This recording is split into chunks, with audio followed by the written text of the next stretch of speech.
তার ছোঁয়ায় অন্য মাত্রা পায় পুজো। তার সৃষ্টি আলাদা করে নজর কাড়ে ভিড়ের মধ্যে। পুজোর থিমের কথা উঠলে যে নামগুলো সবার আগে মাথায় আসে তার মধ্যে অন্যতম সনাতন দিন্দা। এবারও পুজোর আগে কাজে ব্যস্ত তিনি। তবে এবছরটা অন্য আর 5টা বছরের মতো নয়। এবারের পুজোর আনন্দকে ছাপিয়ে গিয়েছে প্রতিবাদের আবেগ।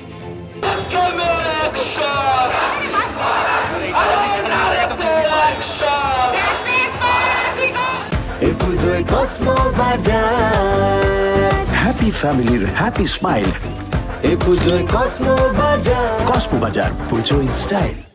ঢাকের বলেও ফুটে উঠেছে বিচারের দাবি।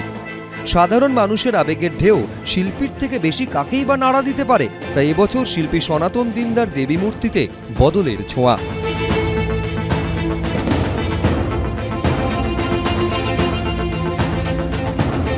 বাঘাযতীনের বিদ্যাসাগর সেন্ট্রাল ক্লাবে শিল্পীর তৈরি দেবী মূর্তিতে সিংহের উপস্থিতি দেবী দুর্গার বুকের ওপর। যেন সিংহের শক্তি সমগ্র নারী জাতির মধ্যে সঞ্চার করতে চেয়েছেন শিল্পী। অসুরের সারা শরীর থেকে বেরিয়ে আছে দাঁত নখ, যেন সমাজের বিকৃতি, লালসা, অশুভর প্রতীক। আমি একজন সোশ্যাল অ্যাক্টিভিস্ট পেন্টার।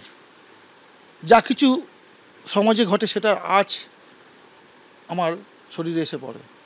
তো আজকে যে এত বড় একটা ঘটনা ঘটে গেল, তার জন্য আমরা ডিমান্ড করছি জাস্টিস।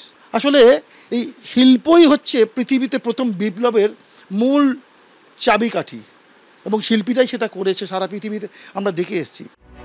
এত বছর দেবীর হাতে কখনো কোনো অস্ত্র দেননি শিল্পী, কিন্তু এবছর বাঘাযতীনের বিদ্যাসাগর সেন্ট্রাল ক্লাবে দেবী দুর্গা ও তার 4 সন্তানের হাতে অস্ত্র রয়েছে। বহুদিন ধরে দুর্গা আমার মেয়ে বা আমার মা বা আমার প্রেমিকা, তার হাতে অস্ত্র ধরায়নি, কিন্তু এখন মনে হয়েছে অস্ত্র ধরাতে হবে। যারা অসুররূপী ধর্ষক, নখ দাঁত সব কিছু উলঙ্গ করে যে আক্রমণ, সেটার বিরুদ্ধে প্রতিবাদ করতে গেলে তাদেরকে কুপিয়ে কাটতে হবে, এবং সেই রাগ, সেই ক্ষোভ, সেই তেজ আমি দুর্গার বুকে দিয়ে দিচ্ছি, এবং দুর্গার সন্তানদেরও আমি অস্ত্র ধরাবো।